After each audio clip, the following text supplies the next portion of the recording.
हाँ जी दोस्तों, good morning all of my dear student. तो आज हम बात करते हैं परमाणु संरचना। आपका मोस्ट इम्पोर्टेंट चैप्टर है, जिसका आपका जो मैंने कल वीडियो बनाया था उसमें आपका डाल्टन का परमाणुवाद तक हो गया था। ये आपका यहाँ तक हो गया था इसमें। ठीक, अब आगे नेक्स्ट बात करते हैं।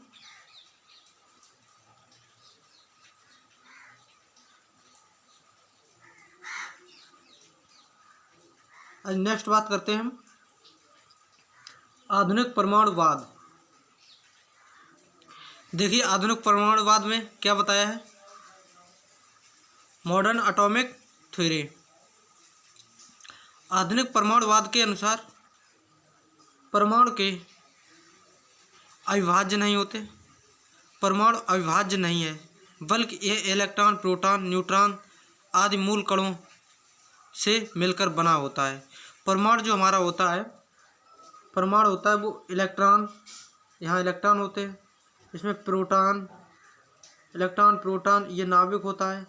इस पे क्या होता है, इस पे प्लस चार्ज होता है। ठीक, ये नाभिक में प्रोटॉन और न्यूट्रॉन होते हैं परमाणु के। तो इसमें वही आपको बताया है कि परमाणु अविभाज्य नहीं है। यह इलेक्ट्रॉन, प्रोटॉन तथा न्यूट्रॉन आदि मूल कणों से मिलकर बना होता है। इसे पुनः इन कणों में विभाजित भी किया जा सकता है।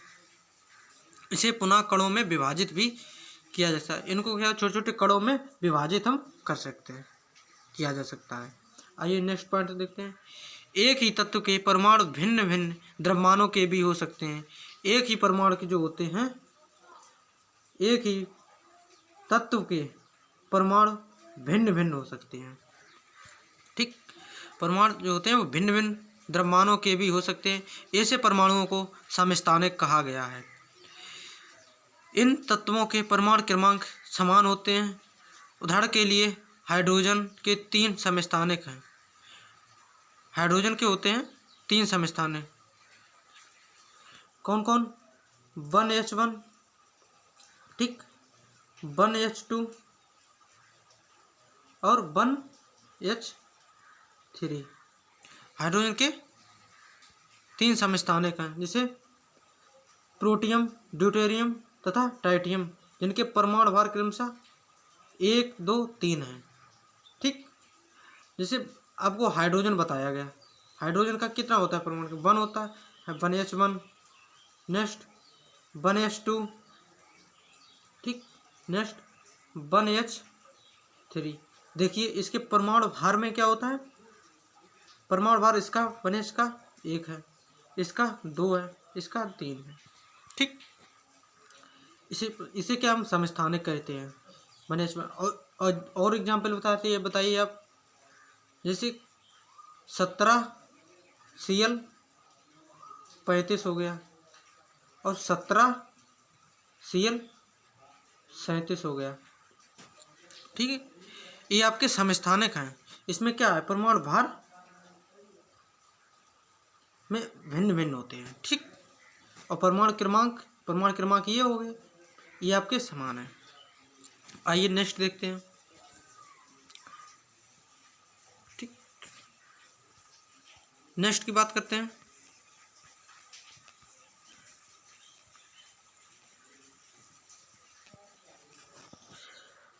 भार समान भी हो सकते हैं। एक मिनट पीछे रहिए।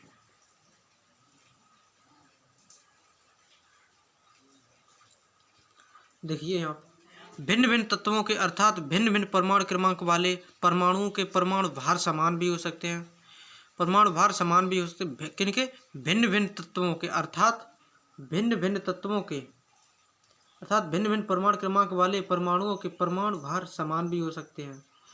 ऐसे परमाणुओं को संभारिक क्या होता है? जिसमें भार समान हो। ठीक है, जिसमें परमाणु भार समान हो। अब यहाँ संभारिक की बात की गई है, यहाँ समभारिक। अब संभारिक का कोई एग्जाम्पल बताइए। जैसे 1H1 हो गया और ये 2H1 हो गया, जिनके परमाणु भार जो होते हैं वो समान होते हैं। 1H1 हो गया, देखिए ये परमाणु भार हो गया, ये भी परमाणु भार हो गया, ये आपके क्या है, समान हो गए, जिसे हम समभारक कहते हैं। आइए नेक्स्ट के समय, अब समभारक आप लोगों ने समझ लिया होगा। आइए समभारक कहा जाता है तत्वों के परमाणु संयुक्त होकर अणु बनाते हैं, ना कि यौगिक। परमाणु स्वतंत्र अवस्था में नहीं रह सकते हैं, परंतु अणु स्वतंत्र अवस्था में रहने वाले सूक्ष्म कण होते हैं।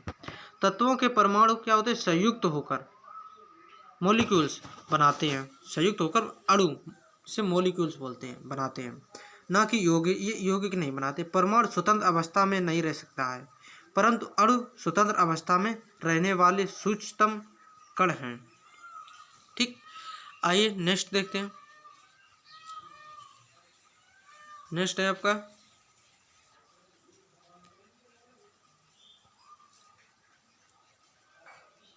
नेक्स्ट की बात करते हैं।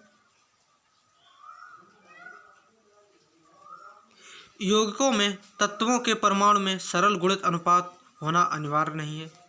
ये आपके पॉइंट दिए गए। नेक्स्ट पॉइंट है रासायनिक अभिक्रिया परमाणुओं के मध्य इलेक्ट्रॉन के आदान प्रदान के द्वारा होती है। रासायनिक जो अभिक्रिया होती है वो परमाणुओं के मध्य इलेक्ट्रॉन का आदान प्रदान, इलेक्ट्रॉन क्या करते हैं, एक दूसरे को आपस में आदान प्रदान करते हैं। ठीक, आइए नेक्स्ट देखें।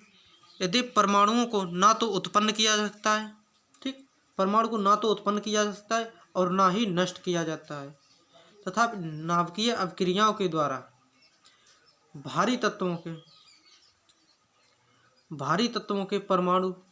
परमाणुओं को हल्के तत्वों के परमाणुओं में तथा हल्के तत्वों के परमाणु को भारी तत्वों के परमाणुओं में परिवर्तित किया जा सकता है।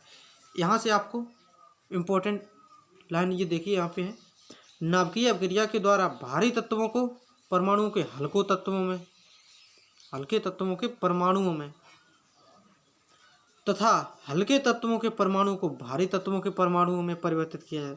हल्के को क्या किया जाए, परमाणुओं के मध्य हल्के तत्वों को परमाणु को भारी तत्वों के हल्के तत्वों को परमाणुओं को भारी तत्वों के परमाणुओं में परिवर्तित किया जा सकता है।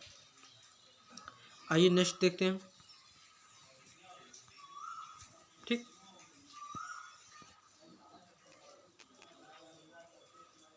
अब दिया गया है आपका परमाणु के मूल कण, fundamentals particles of an atom. परमाणु इलेक्ट्रॉन प्रोटॉन न्यूट्रॉन से मिलकर बना होता है, जिसके प्रमुख लक्षण निम्न हैं।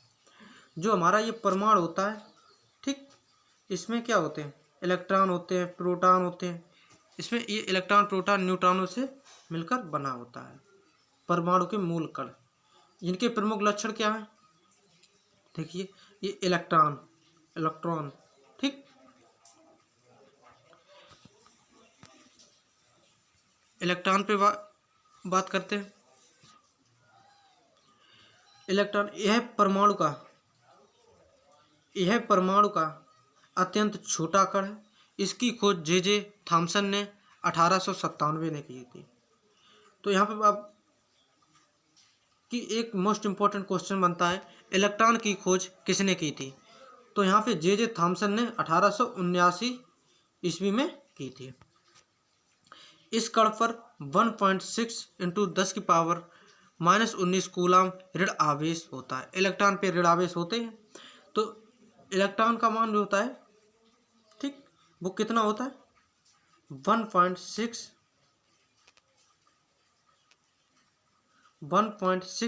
इंटू 10⁻⁻19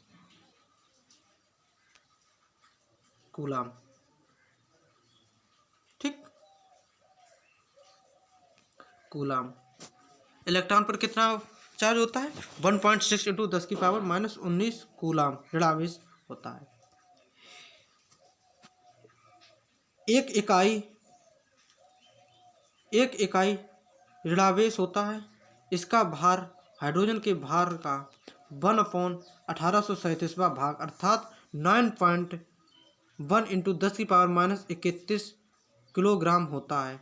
इसे इलेक्ट्रॉन को माइनस इसे लिखते हैं, इस पर माइनस चार्ज होता है यहाँ पे, या फिर इसको हम इलेक्ट्रॉन को किससे ई से प्रदर्शित करते हैं, या -1 इससे प्रदर्शित करते हैं।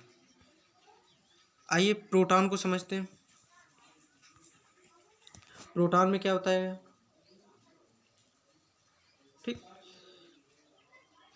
यह परमाणु का अति सूक्ष्म धनावेशित कण होता है। प्रोटॉन जो होता है यह परमाणु का अति सूक्ष्म धनावेशित, इस पर धनावेश होता है प्रोटॉन पर। इस कण पर एक इकाई 1.6 इंटू 10⁻19 कूलाम धनावेशित होता है।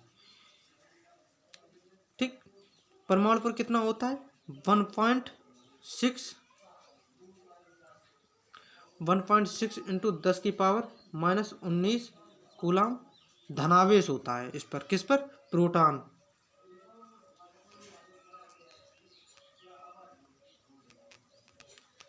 यहाँ प्रोटॉन की बात की गई,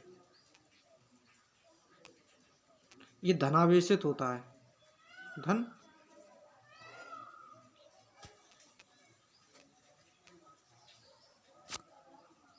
धनावेश होता है प्रोटॉन। ठीक, इसकी खोज रदरफोर्ड द्वारा सन 1919 ईस्वी में की गई थी। इसका भार हाइड्रोजन के परमाणु भार के लगभग बराबर होता है। हाइड्रोजन का परमाणु भार कितना होता है, 1h1, परमाणु क्रमांक उसका समान रहता है, ठीक, हाइड्रोजन का। तो यहाँ बताया गया हाइड्रोजन के परमाणु भार के लगभग बराबर होता है। इसे P या 1h1 से द्वारा प्रदर्शित किया जाता है, किसको, प्रोटॉन। ठीक, आइए अब नेक्स्ट देखते हैं न्यूट्रॉन को। न्यूट्रॉन से बात करते हैं।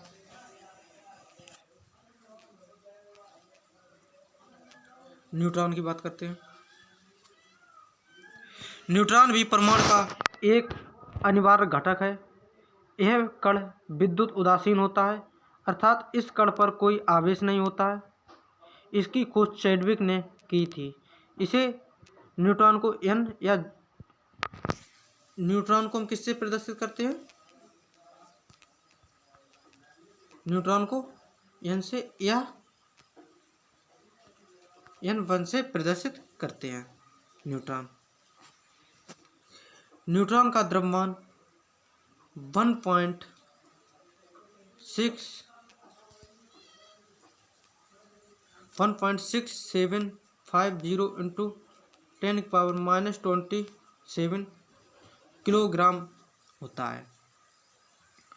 तो यहाँ आपसे पूछ लिया जाता है क्वेश्चन पर, न्यूट्रॉन का द्रव्यमान कितना होता है, तो आप लोगों को पता है 1.6750 इंटू 10⁻27, ठीक, किलोग्राम, अर्थात हाइड्रोजन के परमाणु भार के लगभग बराबर होता है।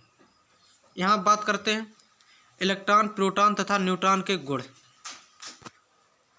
इलेक्ट्रॉन, प्रोटॉन तथा न्यूट्रॉन के गुण, ठीक है। देखिए अब यहाँ इलेक्ट्रॉन तथा प्रोटॉन तथा न्यूट्रॉन के गुणों के बारे में बात की गई है। आइए इसको देखते हैं।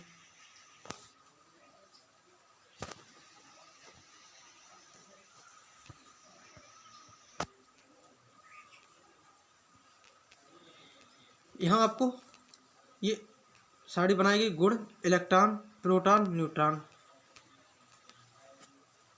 तो यहाँ आवेश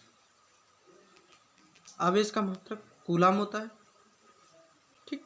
इलेक्ट्रॉन पर कितना चार्ज होता है, -1.60 इंटू 10⁻19 कूलाम होता है। प्रोटॉन पर +1.602 इंटू 10⁻, यहाँ पे देखो ये प्रोटॉन पर प्लस होता है, अभी बताया था उसमें, और इलेक्ट्रॉन पर माइनस होता है, और न्यूट्रॉन पर 0 हो जाता है। आवेश संख्या -1 इसकी हो जाएगी, इसकी +1 हो गई, ठीक, इसकी 0 हो जाएगी न्यूट्रॉन की। अब यहाँ पे भार की बात करते हैं। 9.1 इंटू 10⁻31 किलोग्राम इलेक्ट्रॉन का भार हो जाएगा।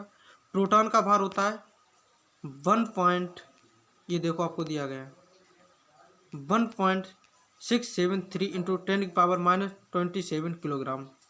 यहाँ न्यूट्रॉन की बात करते हैं, न्यूट्रॉन पर होता है 1.675 इंटू 10⁻27 किलोग्राम। सापेक्षिक भार की बात करते हैं, ठीक। सापेक्षिक भार इलेक्ट्रॉन का कितना होता है 1 होता है। प्रोटॉन का कितना होता है 1837 और न्यूट्रॉन 1839। ये सापेक्षिक भार। तो आप लोगों से यहाँ पर एक मोस्ट इम्पोर्टेंट एक ट्रिक बताने जा रहे हैं इलेक्ट्रॉन, प्रोटॉन तथा न्यूट्रॉन की खोज के बारे में। किसने की, इसको कैसे याद रखते हैं। देखिए ट्रिक क्या है, ठीक। ट्रिक है आपकी ईंट पर नाचे।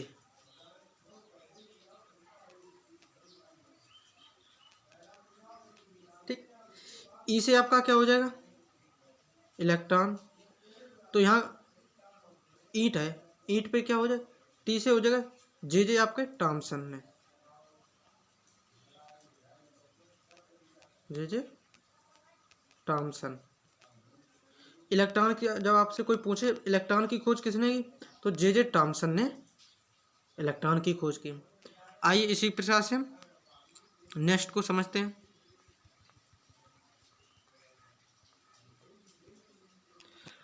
अब ईंट पर इसकी बात करते हैं, पीते क्या हो जाएगा प्रोटॉन, ठीक।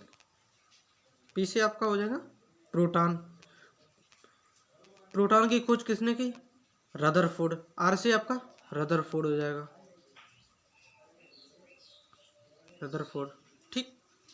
आइए इसी प्रकार ईंट से हो गया इलेक्ट्रॉन, टी से जे टॉमसन ने खोज की, पी से हो गया प्रोटॉन, आर से रदरफोर्ड ने की, नाचे, ठीक।